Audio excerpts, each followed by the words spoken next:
This is the Dane Moore NBA podcast brought to you by the Genesis Company, coming at you Monday morning. It's December 11th.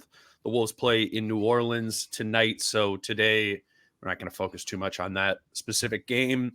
Maybe at the end, we'll kind of zoom out and look at what this schedule is coming up, which is definitely much tougher over the next few weeks than it has been the last week. They got Pelicans, Mavs, Pacers this week, then Heat, Sixers, Lakers, and Kings all before Christmas again. We'll talk about that a little bit later, but we have Chris Hine here. Chris from the Star Tribune, Wolves beat writer. You wrote a story that I think can kind of start us off. Just four numbers that kind of explain why the Wolves are in first place or have the best record in basketball right now. We'll get there in a second. How are you doing? I'm good. That could have been 5 numbers. It could have been 10 numbers.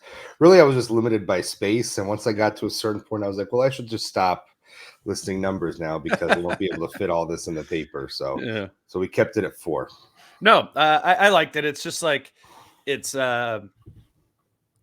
topics that relate to why this team is better this season, you know, and these are things to track over the course of time. I like how some of them are areas that, you know, they've struggled in a season ago versus where they are now. Obviously, that's intuitive as to why it's making this team better. I think no more glaring than the third quarters, right? Previous couple of years, that has been a place where the Wolves deflated. I hadn't looked this up myself, but they have the second best third quarter net rating or point differential after being 23rd in that a year ago. Kyle and I were talking about that a little after the game of like, what exactly is that attributable to? Is that a coach? Is that a player? Is that a overall everything? What do you think about that? In how much? I know just from us sitting there on Media Row being like, it's the third quarter. Right. You know, and that was all last season. Yeah. Yeah. And now you're kind of like, all right, like third quarter, kind of expect a run. How much does that surprise you and what do you attribute it to? I think it's such a dramatic turnaround that it does surprise me. The thing last year is that was always something that was held against Finch, right? It was always, third quarter, the other team is making adjustments and the Wolves don't seem to do anything. They come out lifeless. Like, what's he doing in there for 15 minutes Yell at him. Whatever? Right, exactly. So I mean, if you're going to blame Finch for some of that, I think you got to give him credit for the way that they've played this year. I think it just speaks to the overall mentality of the team, though. Sure. And, they made a lot about trying to be a more mature team, and there were areas that shows more than others. And I think this is one of them. Sure. When you have halftime, you have adjustments, or if you have a lead, you don't come out and blow it in the third quarter. If you're struggling on a given night, how many times have we seen them kind of struggle through the first half with some of these lesser teams, and then the third quarter comes around and that's where they break the game open? That's happened a lot this season. So I think it just speaks to the overall improved focus and maturity that this group has had this year. And I think this is an area that this shows maybe more than any, is just it's an intangible thing. It's hard to say, like, have they changed their approach to how they handle halftimes? We haven't really asked about that. I don't even know how you would do that, quite frankly. We've heard a couple of things about, like, the one game where Elson Turner, the defensive coordinator, got mad. Yeah, exactly. You know what I'm just thinking of on the spot here is, you mentioned the sort of the pattern of what normally precedes like that third quarter knockout punch. It's normally like not like going into halftime with a 1 or 2 point lead or something like that. And I'm just off the top of my head, I don't know the numbers on this exactly, but I remember thinking like a year ago when the third quarters would be bad, it was kind of like taking their foot off the gas, it felt like, because they were up 16 or whatever at halftime. So if we're looking for things that are different, and maybe the closeness of the game is leading to a greater like desperation to like not to get going as soon as the third quarter starts, rather than I just remember that a handful of times being like, I don't know, like they kind of coasted into halftime. They're up like 10 or 12 at halftime, and then all of a sudden within the first 3 or 4 minutes, it's down to Right. 2 or it's tied. That being said, they are a good second quarter team too. So they are like, Yeah. I think their net rating is in the double digits in second quarters as well to the Yeah. good. It's like the first that's the lowest, The right? I first, think I saw some of my yeah. tweet. I haven't looked Yeah. this up myself, but So they're starting a little slower, mm-hmm. at least relative to what they do the rest of the game. But Yeah. kind of as the game goes along, they find their rhythm, and they clamp down defensively, as we know. I mean, how many times have teams again come out of a halftime and the Wolves limit them to like 20 points or 22 points, and then they're scoring 32 or whatever it is, and there's that 10-point gap in a third quarter. It really does seem to be there was something they were harped on and criticized for rightly a lot last year. Booed by the fans. Booed by the fans. Yeah. We asked them ad nauseum about it. And same thing about, losing to the likes of Detroit and Houston and Charlotte and all that last year. Like those kind of things went hand in hand with the criticisms of last year's team, and it's gone away this year. And I don't think we haven't really made too much about this recently, or at least in terms of their good story. We've talked a lot about a lot of the good things, but I think this has gone kind of overlooked from our perspective in the Wolves beat media. That hey, they're really good in the third quarter, whereas last year they stunk. Well, it's just because we're negative, Chris. We're very negative people. That's right. Next thing you had up in there was defensive rating when Gobert is off the floor. And this one's really interesting to me, man, because I think it's going to define a lot of what this defense is. I think we know like this team's going to finish, like barring injury, whatever. We know this team's going to finish as a top 5 defense. But if they do finish the year as the top defense, I think it will be because the defensive numbers that have been good thus far this season with Rudy off the floor sustain. And, I'm somewhat dubious of that. We've kind of been tracking this, mentioning it throughout the year that they haven't been shooting opponents haven't been shooting threes well against the Wolves when Rudy's off the floor. I looked it up this morning. Opponents are making 35.3% of their threes when Rudy is on and 31.2% when Rudy is off. You also wrote about that. Maybe we could just talk about that whole general idea all together. of 3-point defense. But, that's a factor there. Obviously, we just know that like you're losing Gobert. So there probably should be some sort of delta between the two with Rudy on, Rudy off. And I just think it's going to be very defining this season of what they can do, maybe how they can massage rotations, right? That I think I was talking to Britt or Kyle was like, maybe Jaden, once he's back, is not also gets in with that second unit when it's like the Carl Nas front court. Right. That adds a little bit of defense to that group. Maybe gives Jaden a little bit more offensive opportunity when that time comes. But I think this is just a question of how sustainable do we believe that what was the number 106 defensive rating with Rudy off the floor is. I think we know it's going to raise some. Is it going to raise a lot? That's the big question here, right? And I thought it was, notable that, I looked up the numbers from when he was in Utah, because it was the whole, does he have a great, a good enough supporting cast defensively in Utah? Sure.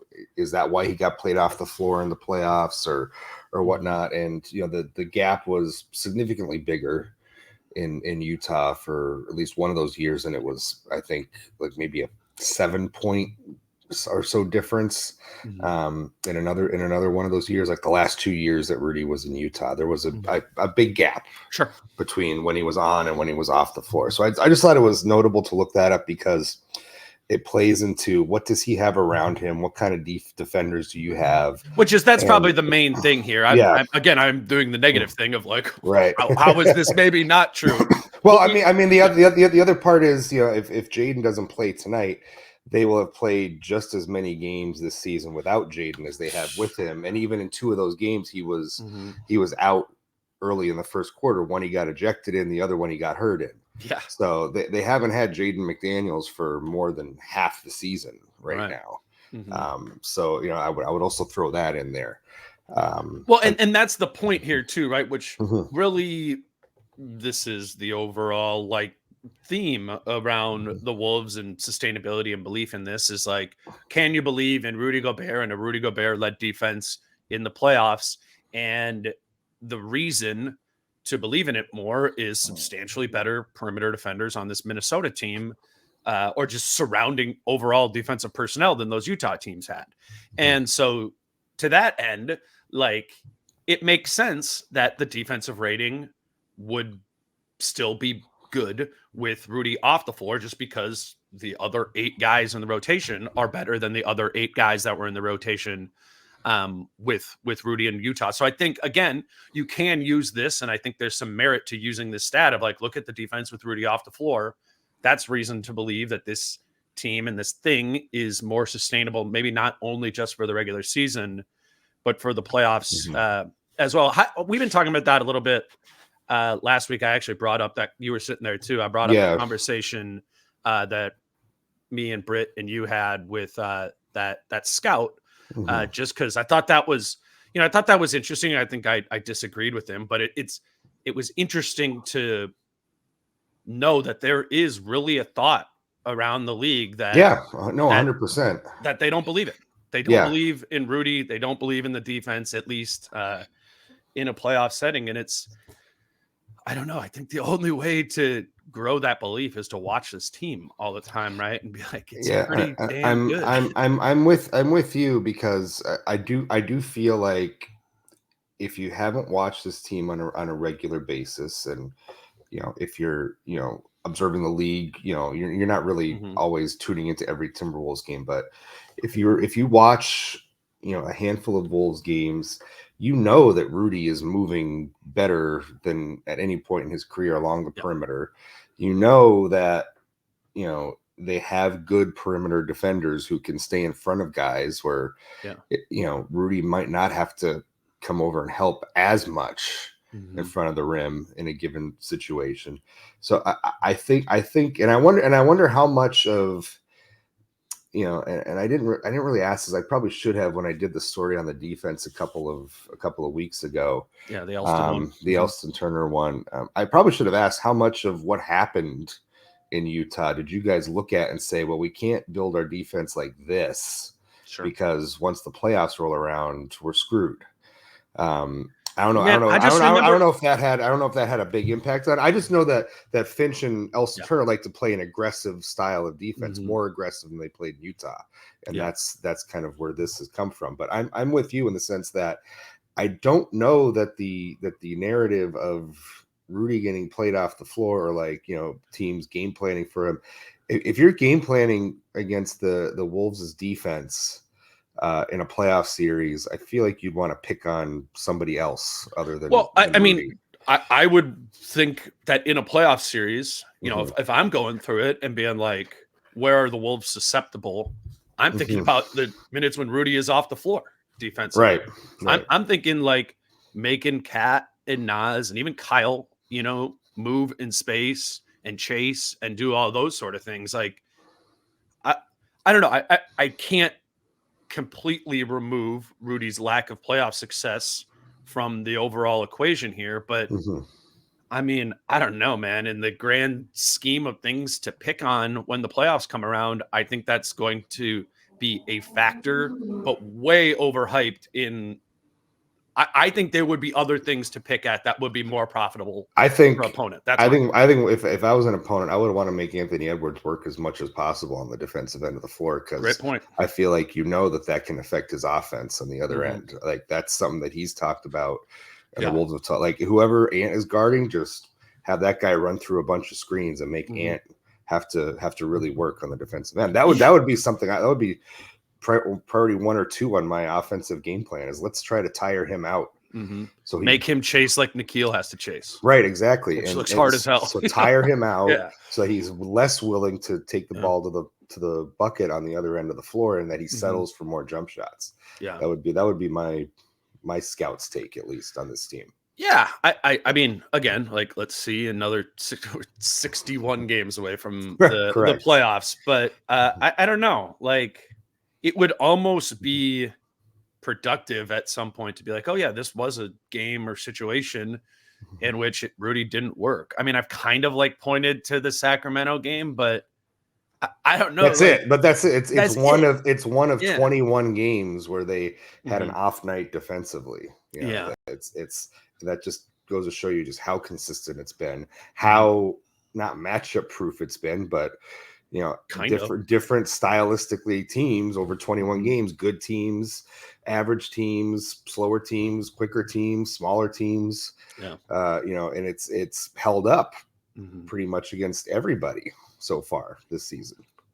You have a couple more I want to get to, but first we'll take a Mhm. break. Today's show is brought to you by Falling Knife Brewing Company. We want Falling Knife. Wolves got a lot of games here on the road, and we want Falling Knife to be your place that you go to when you're wanting to watch a Wolves game in Minneapolis when they're out of town. Obviously tonight against the Pelicans.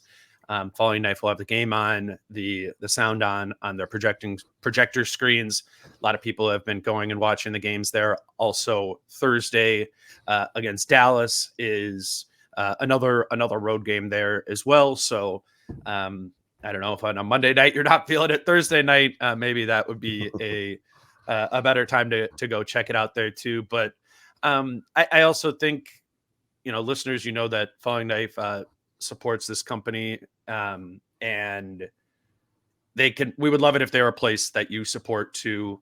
I know a lot of it's not an uncommon adult stocking stuffer, if you will, to get like a 6-pack of craft beer to give to a family member or something like that. So whether you go for a game or just want to pick up some beer for the holidays, we really do recommend Falling Knife Brewing Company in Northeast Minneapolis.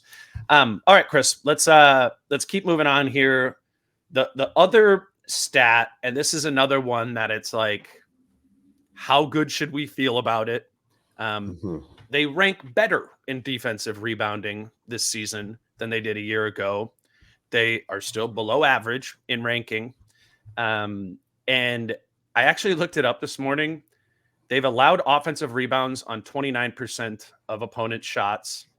And last season, when they ranked 26th, they allowed offensive rebounds on 28.5% of Huh. opponent shots. So they've actually given up offensive rebounds more frequently this year, even though they rank better in the stat, which just means apparently offensive rebounding is up Is getting better around the league, across the league. I guess. Interesting. Or maybe some of these are like, there's some stats like pop early in the season and then kind of like normalize over the course of time. I've just kind of noticed that, like Sure. tracking over the years. Mhm. I think the thing is we should say, if we are again looking for areas of some progression over the course of the season, this is the main one. I really think so. Is defensive rebounding and securing the ball, ending possessions, because we know this has been a problem for this team for the past 2 seasons. Personnel wise, I believe in it a lot more. I actually looked it up, and the numbers with Cat on defensive rebounding are bad, but to my eye test, Cat's actually been really good there. We're still 21 games into this, so one game where a bunch of offensive rebound happen can really distort some of these numbers. How much better do you think this team is at defensive rebounding than they were a year ago? I know the numbers say they aren't, but I think it's one of those context applies here stats that it's somewhat better, right? I think somewhat better is good, is the right way to do it, Mm-hmm. because I think Rudy being better overall has helped that number. Mm-hmm. And I do think Ant has gotten a little better, at least to my eye, Yeah, I and, actually. and is more willing Mm-hmm. and wanting to rebound more. I don't have his numbers in front of me, So but yeah, I'll throw this up on the screen, mhm. and sorry, it has to stay a little bit small so it all fits in Ooh, there. all So right, spreadsheets. Let's go yeah, cleaning the glass. Let's do it. let's do it. So the defensive rebounding is helped most by Rudy this year. Hmm. Second most is Anthony Edwards, and that stood out to me. And Yeah. that again, right? This is a number that checks out in my eye test. I think Ant has been more assertive on the defensive glass this year. Hmm. Statistically, that's a progression there. I think it's somewhat notable that Shake Milton has also, the Wolves have defensive rebounded well with Shake out there. But then, this was the one that stood out to me. Like Carl and the Nikhil in those lineups are the ones where it's they've taken the hit on defensive rebounding most. I don't know. Again, I really feel like with Carl, to my eye test, to watching his intention defensively rebounding, I think that's been better. So I'm not going to freak out about that number.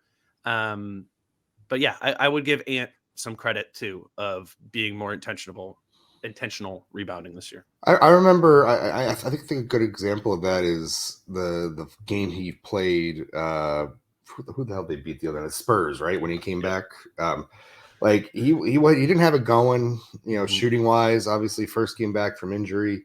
But I remember looking at the box score. I'm like, he's got like 6 rebounds. He's got like 6 assists or something. Yeah, 6 assists. I was like, he's at least kind of, even though he doesn't have a shot going, he's at least filling up the stat sheet in those areas. And that isn't something that always happens with him, or hasn't happened in recent years. So I think give him some credit for being more intentional about it. I still there's still moments where I'm watching them rebound, and they are, for as much as they want to talk about locating a man and boxing out, they still won't do it. They're still just relying on their athleticism. They're not really locating anybody to box them out.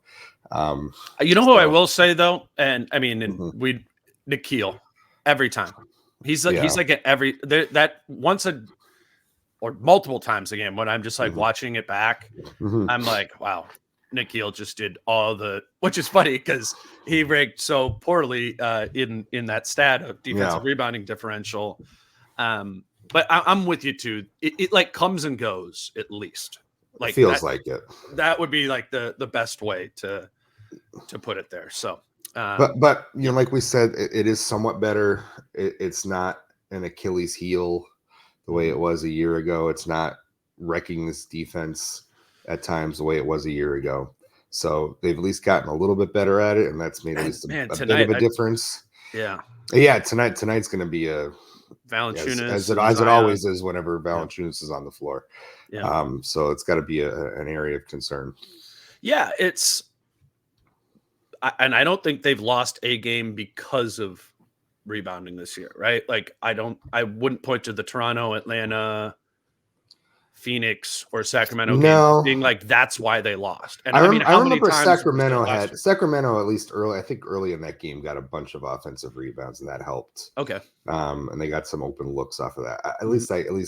Yeah, no, I think that checks out. But I wouldn't like.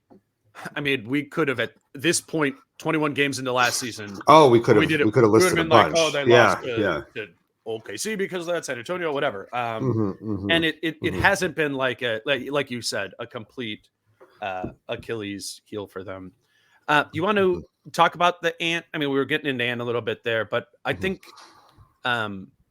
it's worthwhile in particular to talk to you about the Ant stuff, because the Ant injury stuff and what this looks like, because you're on the road. You're just over the years, right? My point is, this has happened with Ant before, right? Right. Where it's like he comes back and then the next 2 or 3 games are like, well, he kind of played, but he didn't. And you're doing the should have he even played in the first place sort of thing. And I'm really connecting this hip pointer injury that he's dealing with right now to that, remember, knee tendinopathy he had 2 years ago.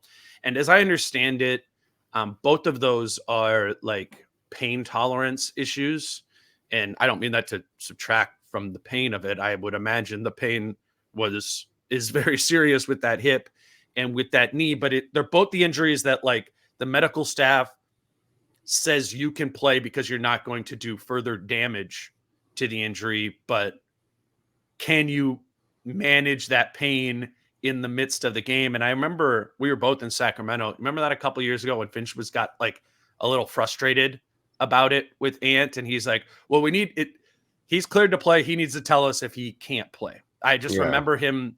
I remember him saying that. And while we haven't asked about that specifically with the hip pointer to Finch, if this is sort of the same thing, it kind of feels like it, right? Where it's one of those where it's Ant, you're cleared to play, but you need to decide, are you helping or hurting the team by playing? And it's one of those like almost 50-50 things, it feels like. It is a gray area, and we know that this is the culture that they want to set, and Ant obviously has now kind of made himself the spokesperson for the anti-load management campaign with his all-star comments last season. But how many times have we watched him play through an injury or something like that, and then we ask him about it afterwards, and it's like, man, I was really hurting out there tonight, or something like that. Like that happens a lot too, right? And he's got all the tape and ice packs all around his body and everything like that. This is just kind of how he is, how he's wired, how the team has contributed to that. I think about something Finch said. I want to say it was, I forget if it was the first year he took over, like mid-season for Ryan, or if it was early in the next season. It might have been early in the next season, but I just remember talking to Finch. I think it was a shoot around in New York, and we were talking about kind of this issue, and I think it was in the context of Jalen Noel. That we were talking about it, but that was when Finch kind of elaborated on like, well, we've been pushing these guys to just play through, if they have a little bit of pain or something like that, it's different than, if you have an injury, which you can aggravate long term. But if you're just not 100%, like, we're trying to have these guys just be available. And that was when he first kind of articulated like the ethos that has become what this team is about the last couple of years. To your point earlier too, like, and I think particularly with Ant, like Ant at 80% is still a really damn good player. Right, exactly. To have on the floor, and the rebounding, the assisting, like you were saying. And just having him on the floor, the defense is gonna have to pay attention to him, because you don't know when he's going to go off. Even if he's struggling all game, you still have to make sure you're paying attention to him. I mean, the other thing to keep in the back of your mind is, this year is the All NBA requirements are now 65 games, right? 65 games to make the All NBA team, and Ant stands to make a significant amount of money more if he plays 65 games and makes the All NBA team. So him, trying to push through and play through there's also a, they'll never admit to it, at least not in the moment. Maybe after the fact they will, but there's a significant financial reason for Ant to try to play through this injury as well. And some people might be listening to this and being like, okay, wait, 65, so he can still miss 17 games. But you don't know what's going to happen later in the season. Like, does he twist an ankle? Does he sprain a knee? Does he have to miss 2 weeks? Well, and also it helps your All NBA resume to have 78 games played rather than 70. It's not just like 65 and you're good like that. And I would imagine with Ant that it is going to be, it's going to be close, I think, for All NBA. I think as of like right now, today, we'd probably say if there's 15 All NBA spots, maybe he's like 14th or something like that. So my point is I do think it's going to come down to some marginal stuff. The main one being, are the Wolves the 1 seed in the West? That's going to do a lot for him. But like down the line, there's other small things and factors that people are going to look into with this. And if it's Ant having played 77 games versus whoever else having played 68, like that would make a difference, I think, in his All NBA campaign too. So yeah, we shouldn't remove that factor, which is a big one. It's like $40 some million like difference in his contract. So yeah, I think that's probably a factor there too. I just think if you are Ant, you need to be thinking about how much it might kind of discombobulate the game if you do the thing where you play 4 minutes and then have to come off the floor. That changes your entire rotation plan for the night. Like your game plan, all Game those plan sort of for the things. night, right? You know what I'm saying? Right. So it's honestly, I think it's on Ant. You know, like you decide, you communicate with the coach. It's great if you play for you and for the team, but not if you have to come out in the middle of the game. That's really the difference there, I think. I think that's right. They handled it well against Memphis, Mhm. obviously, but Memphis, as we know, Is is a Memphis. shell of itself right now. But over this next stretch of games here, Mhm. you might not be able to get away with that as easily, Mhm. just because the schedule is going to really intensify, and people always push back on and you see this a lot on social media too, where it's like, oh, they should just shut him down for, like, don't play him for a week. Fans want to err on the side of caution, and Yeah. and I get it, but for all the reasons that we just said, like, Mhm. they're not going to do that. Like, they're not going to just shut somebody down as a precaution for Mhm. 2 games or 3 games or what have you. Like, Right. that's just not how this team is wired. So, And they yeah, also have so much more information on correct. every one of the injuries than any Yes. of us do. So it's, Mhm. like, to Mhm. argue with it is to presume that the team is mismanaging the information they have, like, and making a poor decision off of that. I think the factor here is the unknowable element of this is something only Ant can know, right? Right. Of what is his pain tolerance in relation to this. And so that's why I say it's Ant. It's on him to decide and articulate and have a conversation about how much am I helping myself, helping the team, doing all this other stuff. Because it also doesn't help your all NBA case when you have to sub out of a game 4 minutes into it. That's going And to you hurt haven't your per scored. game Right. averages, Yeah. Yeah. all that Yeah. crap. Yeah. Yeah. So Yeah. that's a factor there too. Mhm. All right, Chris, let's move over to the schedule coming up. You were just kind Mhm. of hinting at that, and we said this week it's Pelicans on Monday, or at Pelicans on Monday, at Mavericks on Thursday, and then home for the Pacers. And then I'm kind of looking at it in chunks of 5. So I'm going Pels, Mavs, Pacers, Heat, Sixers. That's the next 5. And what stands out to me about that is 4 of them are on the road. Mhm. But the Pacers are the number 1 offense. Play them. The Sixers are the number 2 offense. Play them. And Dallas is the number 3 offense, and you play them. I'm interested in this test of the Wolves' number 1 defense against some of the best, or the 3 best offenses in the NBA thus far this season. And I think if we think about the losses thus far this year, kind of removing the Toronto one, Toronto's not a good offensive team. But that was the first game of the year. You look at the Hawks, 5th in offense, Suns, 9th in offense, and Kings, 12th in offense. Even better, I think, since Fox has gotten back. Mhm. The teams that have beaten them, for the most part, have been high-level offensive teams, which I think makes this upcoming stretch against really good offensive teams an interesting test. 100%. And I think I would also say it is with Dallas. I think we feel like the Wolves generally match up well with how Dallas plays. So I At think least the I'm Abu Dhabi Mavs.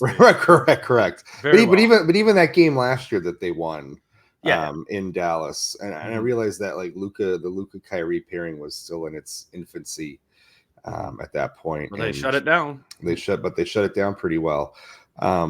And what's the latest on Kyrie? Is he hurt, or is he? Yeah, Uh, it's out indefinitely. yeah, He yeah, got landed on there, so I couldn't. I remember when I was like reading those reports yeah, on it. I yeah. couldn't tell if it was one of those like out indefinitely, as in they haven't determined a timetable for it yet, Hmm. or out indefinitely in the sense that it means like this might be months that the player is out. So I don't know. There might I haven't looked into it this morning here, but Yeah. it could be a Dallas team without Kyrie, which you're right, does kind of Yeah. subtract from my point here. It's still Luka though. Still got to guard It's still Luka. Luka. Still got to guard Luka, and that's a And problem. probably no Jaden for that game on Thursday still, right? Because it sounds like he's going to maybe start practicing this week. I don't know. Like when are you like putting in your head your guess of when McDaniels is back?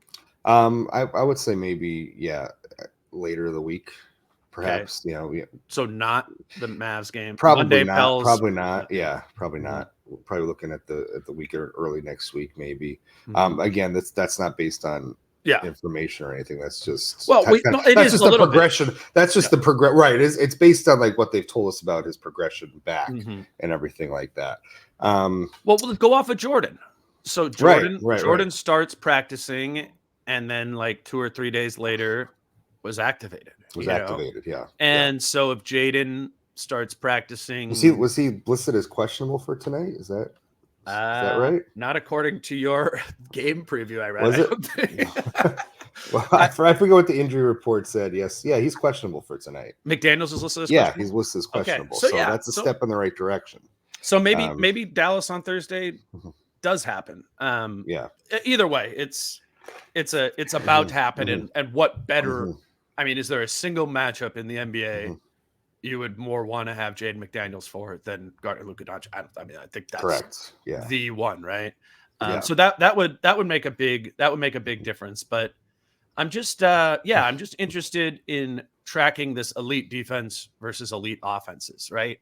The few times that the defense has looked rocky for a whole game or for half a game has just been, it felt like teams just kind of blitzed them with points, and the Wolves defense lost its bite. It's kind of the times where Rudy feels like a half a step behind. I'm thinking of that Warriors game after the chokehold from Draymond. There's just been a handful of like 2 or 3 quarter stretches where you're like, good offense is beating the Wolves' good defense. So I'm interested to see what this looks like. I'm fascinated by the Indiana matchup personally. Like that to me is like could be a really fun game.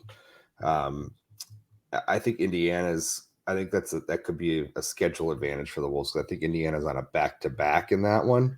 Interesting. Okay. I think and I think they're on a road trip as well. So I think that could be a night where the Wolves are catching the Pacers at the right moment. Indiana's also awful at defense. They're first in offense. That's what I mean. It's going to be such a clash of styles and everything that opposites of that. Yeah, exactly. I just think it's going to be a fun basketball game.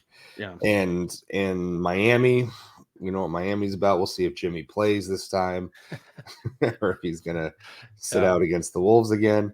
And Philly, they've gone into Philly the last 2 years and won games. Now, each time Philly, I think last year Maxey didn't play when they were in Philly. He had just gotten hurt. Okay. And 2 years ago, Embiid did play 2 years ago. But it was early last season when they played Philly. It was like mid-November. Yeah, they played Philly each time in November, I remember. And they came out with like a close win each time, and similar ways they won too. And Carl played in that game. It was like right before when it was a couple games right before Carl got hurt, if I'm remembering correctly. I'm trying to think. It might have been. I think so. Maybe. I'm not sure. I just remember it was around Thanksgiving because I remember it was. I remember I was on the road when Carl got hurt, and the Philly game happened there as well. So I'm pretty 99% sure that's the case. But but at least it's an arena where like, Philly, hostile environment potentially. Like, well, but the Wolves have won each of the last 2 years in Philly. So, and man, what do we like to the Jokic thing? That's kind of like when the defense has looked its best, when you can put Carl on the stud 5 and have Rudy lurk off of him. That I don't know how much they'll be able to get to that against Philadelphia because there's not an Aaron Gordon as much there. It's I think like Batum or something like that. So maybe you can't do that. But we have seen the Wolves double big look work well against stud centers. I think that's just something we believe in with this defense too. But Yeah, it really is as I think about this when we were talking about it, it's three really good offenses in Dallas, Indiana, and Philadelphia, but in three different ways, kind of. I mean, I would even say the Halliburton and Luka one is different in that Indiana is like, it's still that like heliocentric one guard sort of thing, but Yeah. Indiana's like pace, pace, pace. Correct. Dallas is playing faster this year, but we know what a Luka matchup is. It's picking you apart in the half court. So yeah, again, Kyle and I were talking about this, particularly after these last four games. There's almost part of you that's excited to see this team play good teams and maybe even take a loss, along the way where you're like, if it's a productive loss and it's helping you understand, how and where you're able to get better. They're just going to be more tested this week Right. and through kind of all the way up to Christmas. They've built up the cushion, right? Like Sure.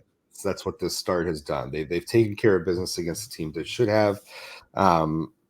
There really isn't many losses. Any other losses are like, except for maybe the Atlanta one, where you're like, that's the only game they probably should have won of the four.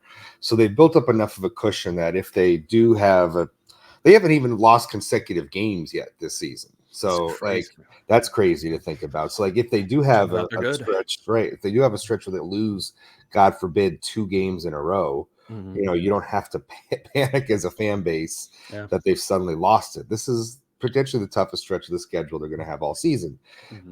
Will lighten up significantly once you hit kind of mid-January, late January.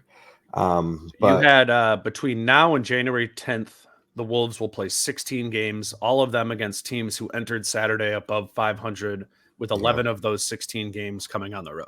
That's really difficult. That's really difficult. That's a tough stretch. So a 500 record in these next 16 is a win to me, in my eyes, at least. Yeah, because then you'd still be 25-12.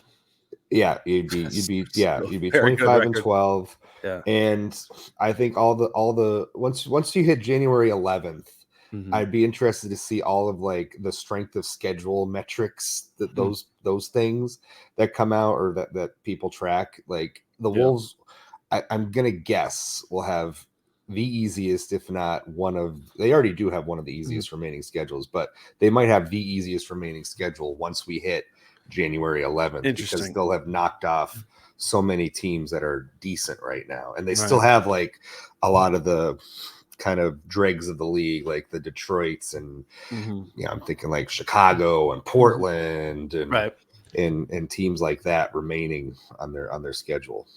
It's an interesting stretch in that you kind of like, I think you define yourself by putting this first chapter of the season together with this next chapter, in the sense of like, okay, now we're at that point, it'll be about a month away from the trade deadline, and you start thinking about like, if they go better than 8-8 and they go 10-6 or something like that, you probably have even more belief in this team now. It further incentivizes kind of a further all-in move, right? And getting maybe multiple new pieces or one really good piece instead of just something smaller on the margins.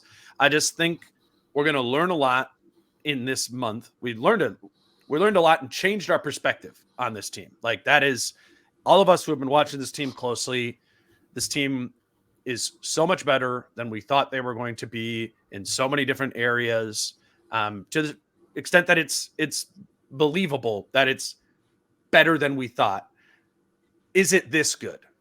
Is it this as good as this has been? And I'm not saying you need to go 12-4 over this stretch of time to say it's this good, but we will know how real this elite level of play feels after this 16-game stretch, because it's hard.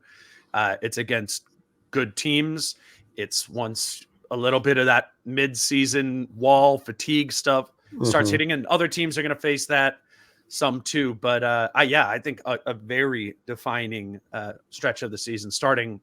16 games might be a little bit big to start thinking about it, but even just this next 5-game chunk, like, establish where you're at, And I think it starts tonight, obviously, this Pelicans team is like a whole different team than the team that they faced the first two times. I'm really interested to see how things go tonight. How they match up like with that too. Like they almost had no business winning that game in New Orleans in mid-November.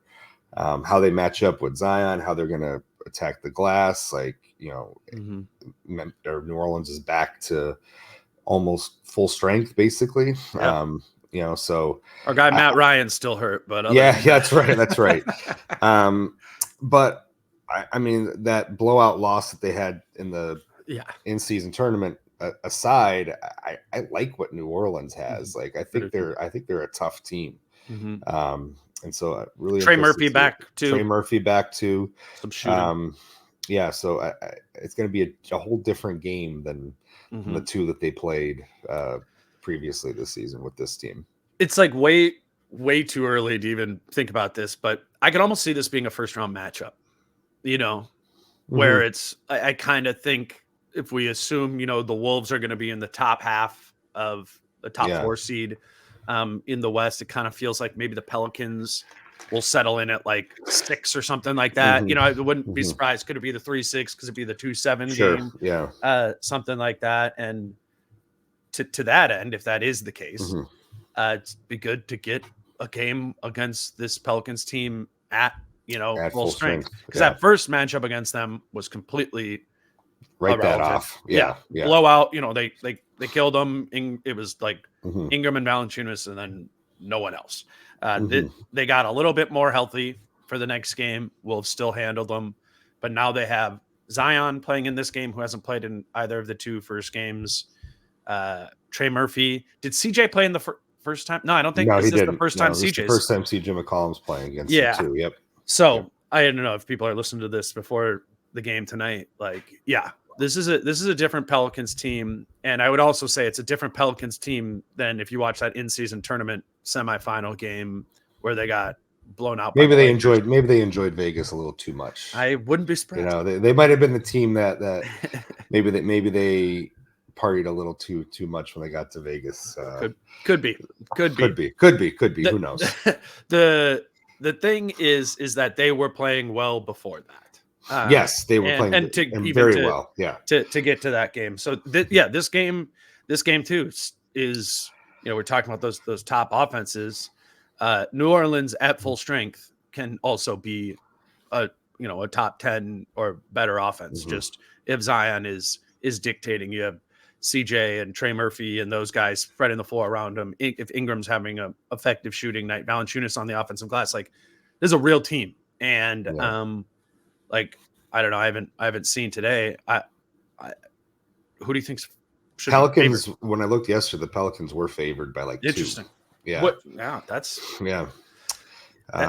which is an indication of that team's at full strength. I don't know if I would agree with that. Maybe they didn't know about Ant either. I guess it'd be interesting to see if Ant plays, how Vegas would view that. Does it get back to an even? Yeah. But point being, it's like a somewhat of a coin toss game tonight, I think, in expectation for the result of it, which I'm excited to see.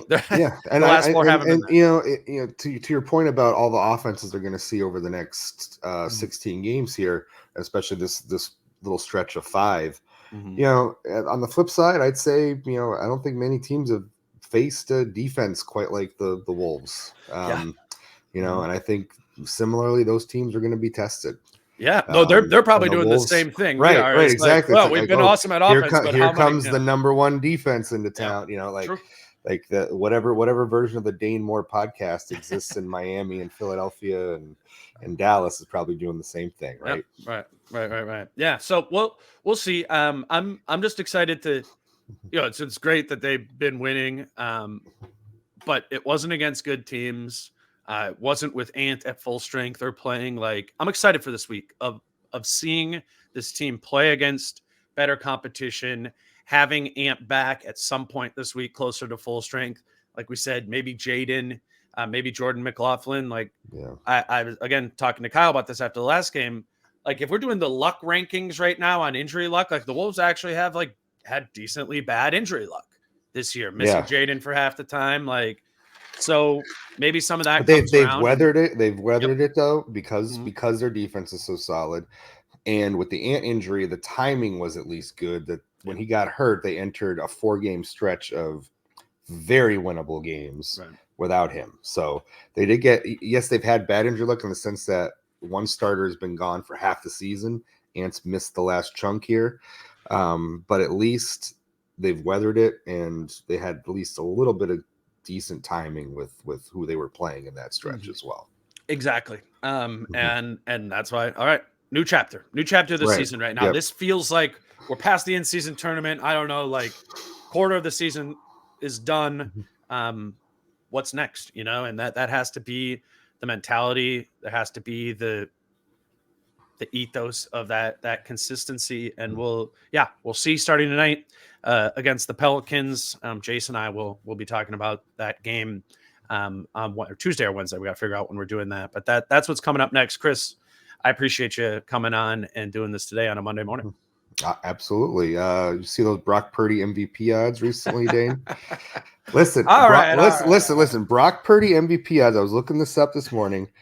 Brock Purdy MVP odds at the beginning of the season were about what Timberwolves championship odds are right now. I think it was about plus 2,400 in that range.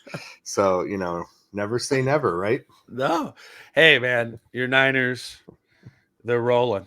Whatever. I don't want to be the rip on Brock Purdy guy. Brock Purdy's good. Brock Purdy is good. There we go. Clip that and tweet it.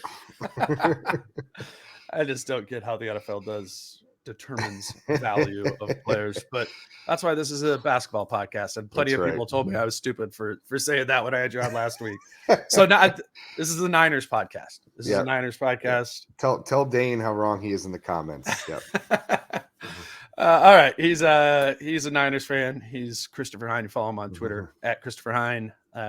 Till next Monday. Chris will be back next Monday. We'll do this again, and I will be back to talk to y'all with Jace after the Pelicans game. Until then, he's Chris. I'm Dane. Peace out. How I'm feeling, man, I hope it never stop, yeah. Green and hot so you can find me in the crowd, yeah. Don't let's stay